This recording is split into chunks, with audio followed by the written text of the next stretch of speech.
where do we even begin when unpacking artificial intelligence? Have you stopped to think about how artificial intelligence is shaping your life? And what happens to marginalised communities and to indigenous communities when the future is being coded without them in the room?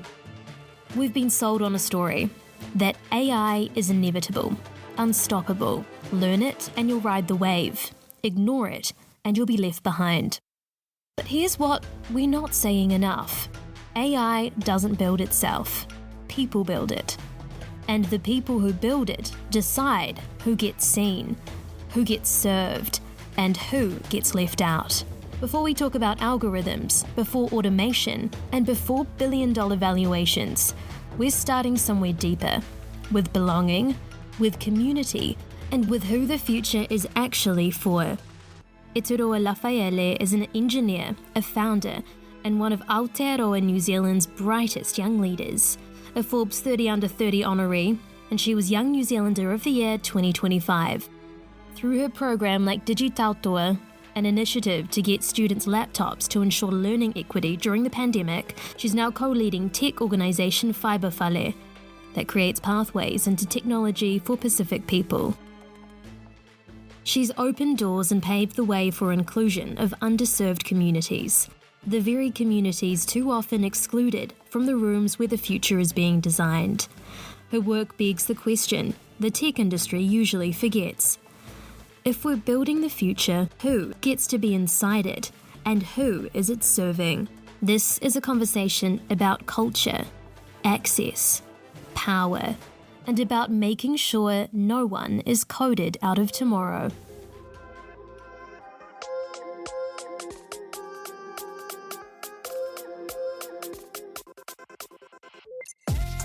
I'm Eleisha Foon, journalist, storyteller, and I believe everyone you walk past has a story. And that story could change your life. So let's crack it open and discover the news in you.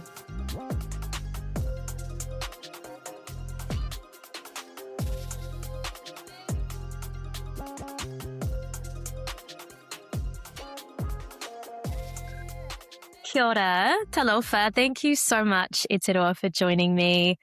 What a gift, what a privilege to have you on the News and You podcast. Oh, talofa lava sis and all the amazing listeners today. My full name is Ngamalo Ulu Nuali'i Eteroa, hang in there. Tusi Pepa Fale Ulu Lafaele. But you can call me Eteroa. Yes, I'm the sister from Eti the Algorithm. I spent 18 years of my beautiful life in the place of champions, Cannons Creek, Porirua. And then I moved up to Auckland to study computer science. So yes, I've been in the tech realm for pretty much a long time now. So it's been 10 years in Auckland, so coming up to 11 to 12 years. And so by trade, I am a software engineer. Then miraculously navigated my life through not only corporate tech, but also through our beautiful communities. You could call me like Robin Hood, where like I'll take the knowledge from the corporate life and actually bring it back to our communities so that we could enrich and prepare our future generations. So a lot of my work was in the realm of digital equity. So I did a lot of work of refurbishing laptops at COVID and providing it to actually all the students in Aotearoa, because, all I was thinking about was we just needed to exercise our fundamental right, and that was to have an education. So a lot of my work was in that realm. And then while I was fixing laptops with my sisters and also building Fibre Fale, we could just sniff something coming from the horizon. Like we knew this before the hype even came, and that was the rise of AI. So for us here in Aotearoa, and especially at Fibre Fale, we were already trying to bridge a digital divide. But oh my gosh, along came AI, and even though there's a lot of hype, everyone's like, yes, AI this. Well, we've been trying to fill one gap. Another gap has been risen as well, which is unfortunately the AI divide. Because while we're trying to fill in the space of creating education, giving resources and connectivity, the only way we can actually connect to AI is if we fill in this existing gap. So yes, it was a head scratch, but I think that's how I miraculously found my way in AI, and my contribution to support our community too is also by educating them in the this very big realm of AI. Thank you, No sis. pressure. No pressure, Robin Hood. I interviewed you around the time of COVID, and you so generously had dedicated your time to bridge the divide, because we were seeing marginalized communities left out and not able to access laptops, iPads, devices to further their education. And so I was so impressed. And since then, you've gone on to be the 30 under 30 Forbes. You've made the list. You were New Zealander of the Year last year as well. So I'm just going to celebrate you and give you your flowers, because it's so well deserved. But you really are someone that walks the talk. And so I guess, what we are talking about today is AI and understanding AI. And so for people that feel overwhelmed by the term AI, how would you describe it and explain it to them in the simplest terms? Yeah, so how I've been teaching a lot of our community is AI is like a mirror that really reflects our human behavior. So it can show back what it's seen. So unfortunately I wish the mirror could show other things that are amazing, but it has a mix of things up in new ways. So but how it reflects back is it reflects through patterns. So not creating a digital thought, but it doesn't truly think or feel. So the reason why I added that last bit is, even though it kind of mimics the way that we are, I personally feel like at the same time, it also tries to have its own autonomy. So I do it as a mirror because it's just like a simpler way, because I always think that's my definition to community. But then there's also the definition that I learned in industry, and that is that AI technology enables computers, machines to stimulate human learning, but also problem solving, decision making, and creativity. And the most scary thing that I learned through the industry definition is also it's trying to create its own autonomy. So I like to give the two, because the two is, here's what it is, and here I can try and demystify it. But then the other one is, but here's what industry's thinking, even though this is a community definition. So sorry I gave you two definitions, but that's kind of how I break down my version of what AI is. Just please. No, I like that. Well, here at the News and You, we are really big on two truths can exist, bringing two things existing at once to the table. And so two definitions, it's great. It can be both and, right? I'm keen to know, how did you start to use AI in your everyday life? And when did it go from being theoretical to something personal and real for you? Okay, it was like a relationship. It became a relationship, but it started at first I was like, I don't want to learn this. You could call me someone that's just been fatigued, because, I've just gone through, people would think, oh, you're a software engineer. You should be like, let's just play with this. Nah, my story's very different. I didn't want to touch it. I was just like, another tool?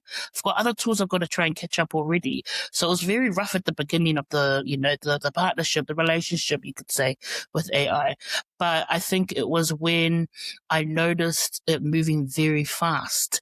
So when I say fatigued, I was so used to tools coming in and out. We had to learn tools all the time as a software engineer. So I was like, what's new? But when I saw the pace, and then also reflecting, kind of it's a lot of my values, it started to heighten, and my moral compass was like, oh, shucks. If this is running at a very fast speed and I'm choosing not to touch it, then I'm not really being a good ancestor. Because how can, for me personally, as someone that operates in tech, my goal is to be a good ancestor for the future, and me declining and not even getting into the nitty gritty is a disservice to not only myself, but also the future generations of my people. So after having a bit of a hassle and tussle, I started playing with it. Now, playing with it was fun because it was just like, hi. And then at first, when it first was there, it didn't have very good memory. So you'd have to repeat it again and again. But it was fun at one bit, but then it was just too I just didn't have fun with it.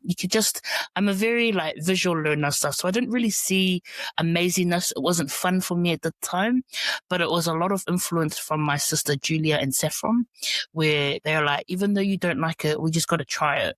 We just got to keep pushing and see what we can do. So I did what every software engineer could do the most. Try break it. Break it? So yeah. Oh well, we managed to undercover its hallucinations. So for those that don't know, if you ask AI certain things, it'll just start making it up, and I'm just like, oh, here we go. So that was when I started to get the spark of, now there's more to this, and there's actually more to uncover and to figure out. So that was like in the early days when they did, when NAN was coming out, like that was like real early when we were playing around with it. So I think that was a real testimony, because when people talk about AI, they're like, it was beautiful. It could do X, Y, Z. Nah, this sister, it's not a very linear relationship with me and AI. It took a lot of initiative. You have to want to do this. You have to want to try and push through into AI to actually make it, when people say, oh, AI in your everyday life. Nah, it's a lot of work to set all that stuff up to try and get that end goal that everyone hypes up about. So yeah, I'm so excited to tell everyone it wasn't pretty, but with a lot of push and pull and influence from my sisters, it got me to where I am now. Bless. So where are you now when it comes to your views on AI? Oh, I'm always at crossroads with AI. It's helpful. So let's say, for example, so for me, it's useful in my life as a task manager, a creative kind of thought piece, like just to try and unlock and unclog me. But in regards of automation and stuff, because of the situation with where I'm at with our business, we're a team of 3. We're actually more faster at the moment with AI. So we have like certain AI tools in us, but we've noticed just within our smaller groups, we're quite faster. But we know when we were growing, we would have wanted and needed more AI tools. But at the moment, it's I use it every day. But I use it every day because, I'm trying to exercise the balance of being strong with AI, but also trying critically think. Cause I can't always, it's honestly, people think it's like an easy thing to do, but honestly, it's like you're on a diet. The balance is real. Like I could spend my whole life just using AI and just there we go. But then when I see the quality work compared to my multifaceted brain, who just needs time, who just needs to pause, who just needs to get their outlet, honestly, my work is like, Golden Globe compared to AI. So I think it's a bit of there's this resistance with me, but then also I have to use it in order to understand and educate as well. Yeah. Yeah. That's a tricky balance and a fine line, but it's great. I feel relieved that there is someone like you at the realm of this ship, because what keeps me up at night personally is at the moment it's the Epstein files and it is AI and the development of AI. And I've always thought, how do we make sure that people, like you mentioned, if AI is a mirror, what is that mirror reflecting? Like who are the people teaching and training these bots about humanity in the world? And if you are someone with a particular set of values, or if you do or don't have ethics and a moral compass, well then that's concerning to me. So having people shape AI who genuinely care about human rights, justice, equality, all of these things, that's important to me. Let's talk about how people misunderstand AI. What are some of the misconceptions that people have at the moment? Oh, they think it's like it changes your life. They forget that you actually have to do the work. You actually have to build it towards the life that you want to live. And I think that's what I walked into, thinking, oh, all good. I'll just use this and that's it. But it actually requires you to break down tasks, to there's a lot of trial and error, but also you also need to be consistent with the tool. So I think it kind of reminded me of my time when I was coding for the first time. In coding, you can't just study a book and then coding. You actually have to be in the nitty gritty, get your hands dirty in order for this to actually function in the life that you want to live with AI. So I think that was, I think people think it's very simple. I think another misconception is that it's smarter than us. Oh, heck no. I know more than this machine, man. Even though it's taking information with every time we use it. But I'm always I can find the loophole. You can't. And just how long it gets you to figure for it to figure it out.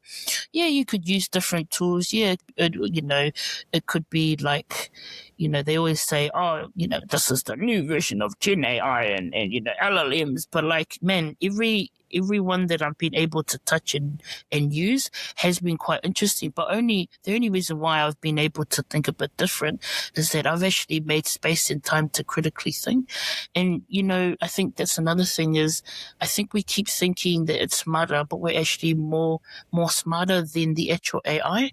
And when people say, oh, critical think, what do you mean? Literally, critical think, we just questioned it. Do you think, I remember I asked it about, I was trying to do some stuff about my Samoan class and just even asking it was just no, that makes no sense. The language, it looks like the language is lit, but just the different meanings and even how multifaceted each word is in its way was just already proving to me that it can give you probably level 1, but it can never go as deeper than the actual emotions because, it actually has no emotions. Another thing that I've noticed is a lot of people hype it, but no one actually touches it. Yeah, they say, I use this. And I'm like, is there, what else is there? And they wouldn't even do stuff for example, going even deeper is if we use ChatGPT, even ask them, have you built your own custom GPT? So going a deeper fund, they're like, oh, what's that? And it's okay. So, we're only at this stage where we're not digging more deeper into trying to investigate the tool.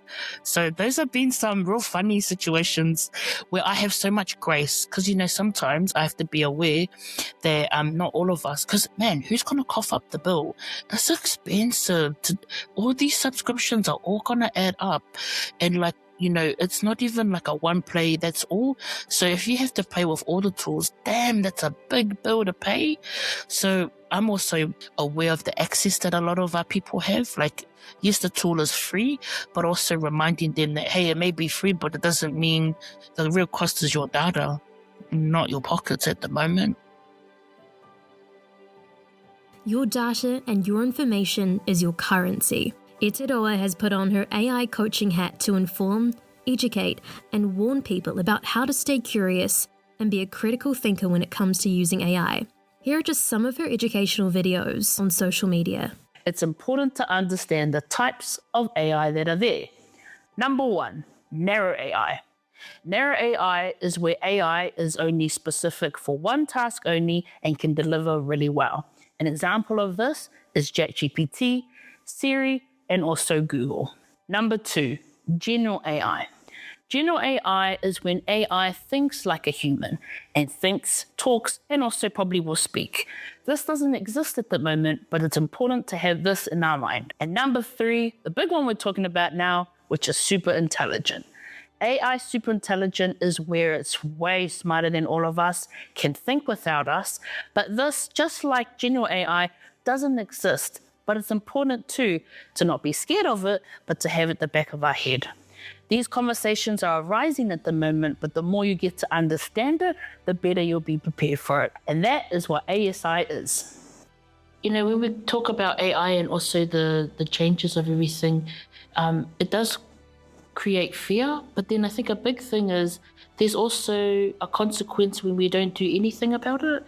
And when I say don't do anything about it, it's not even trying, not even giving it a go, not being able to touch and feel the tools.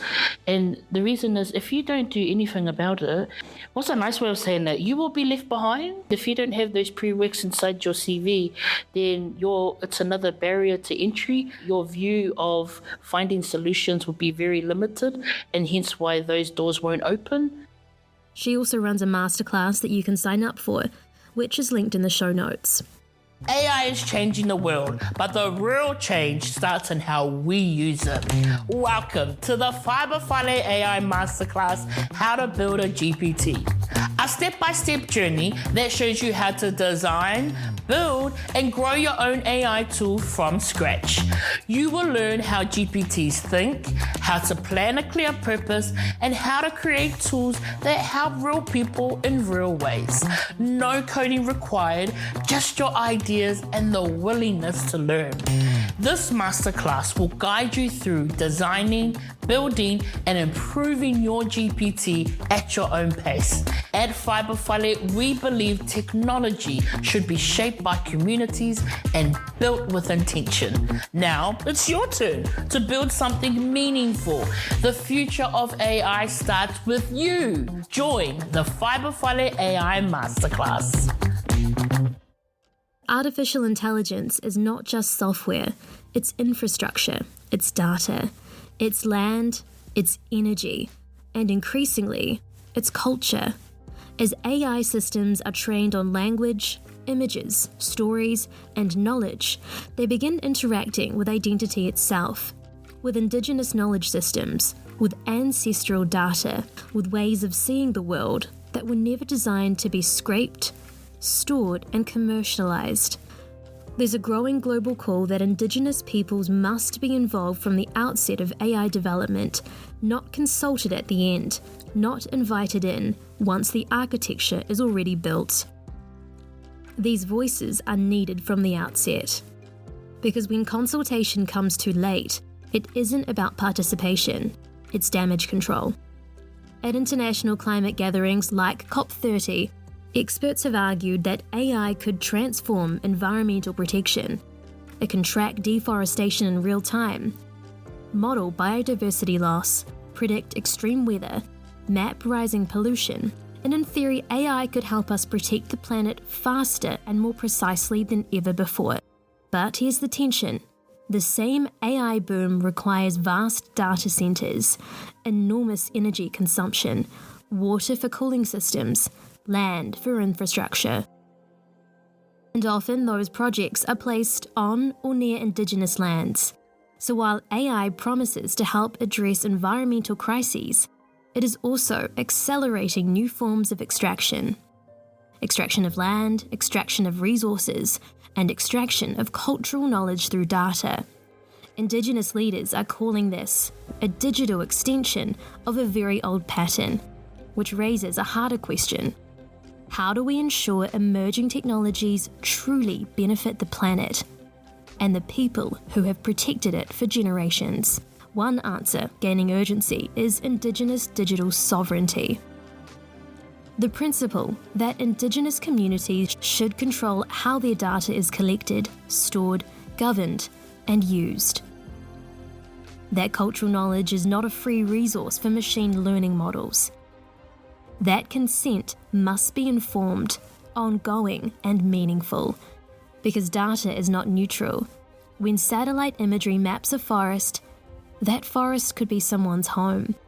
When AI models are trained on Indigenous languages, those languages carry sacred history and stories.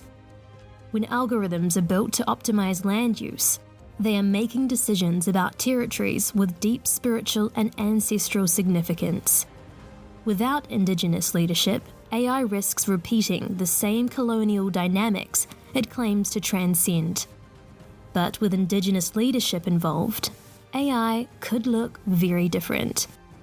It could centre community ownership, support conservation led by traditional knowledge, strengthen language revitalisation, empower local data governance. The difference is not technical, it's ethical, and it's relational. Eteroa's work and commentary is pointing us towards this. Belonging in tech is not symbolic. It determines who benefits, who bears the cost, and whose knowledge is treated as innovation versus whose knowledge is treated as raw material. If we're serious about building a future that is intelligent, then it also must be just, structurally designed to centre the voices, knowledge, and leadership of communities long erased from history books and excluded from decision-making tables. Ahead of us is both an opportunity and a reckoning. We can repeat old hierarchies in new digital forms, or we can choose something different. Because justice in the AI era is not a side conversation. It begins with sovereignty. Thank you for listening to The News and You. Your support means the world. If you believe in the work we do at The News and You, sign up to our Patreon. It really is the best way to keep this going and be part of our Newsies community.